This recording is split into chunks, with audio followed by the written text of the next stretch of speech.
BNP চেয়ারপারসনের উপদেষ্টা পরিষদের সদস্য ও মুক্তিযোদ্ধা ফজলুর রহমানের সব ধরনের দলীয় পদ ৩ মাসের জন্য স্থগিত করা হয়েছে।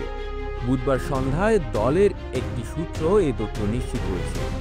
২৪শে আগস্ট তার নামে কারণ দর্শানোর নোটিশ জারি করা হয়।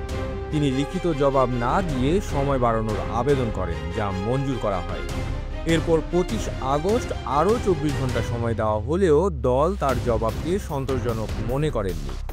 ফলে শৃঙ্খলা ভঙ্গের দায়ে প্রাথমিক সদস্য পদসহ সব ধরনের পদ ৩ মাসের জন্য স্থগিত করা হয়। তবে মুক্তিযুদ্ধে তার অবদান বিবেচনা করে কঠোর শাস্তি দেওয়া হয়নি। দলের পক্ষ থেকে দেওয়া চিঠিতে বলা হয়েছে, ভবিষ্যতে টকশো বা সামাজিক মাধ্যমে বক্তব্য দেওয়ার সময় দলের নীতি, দেশের মর্যাদা ও ধর্মীয় অনুভূতিকে আঘাত না করে সতর্ক থাকতে হবে। এই বিষয়ে সংবাদ মাধ্যমগুলো ভিন্ন ভিন্ন তথ্য তুলে ধরেছে।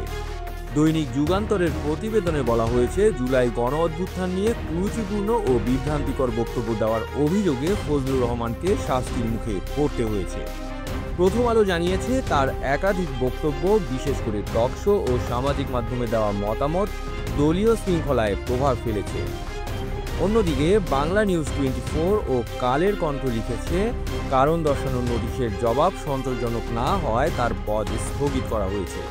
প্রশ্ন উঠছে, দলের দীর্ঘদিনের অভিজ্ঞ নেতা ও মুক্তিযোদ্ধা ফজলুর রহমানকে ঘিরে বিএনপি এখন কী ধরনের কৌশল নেবে এবং ৩ মাস পর তার রাজনৈতিক অবস্থান কী দাঁড়াবে, সেটিই এখন পর্যবেক্ষণের বিষয়। আপনারা দেখছিলেন প্রতিদিন সকাল।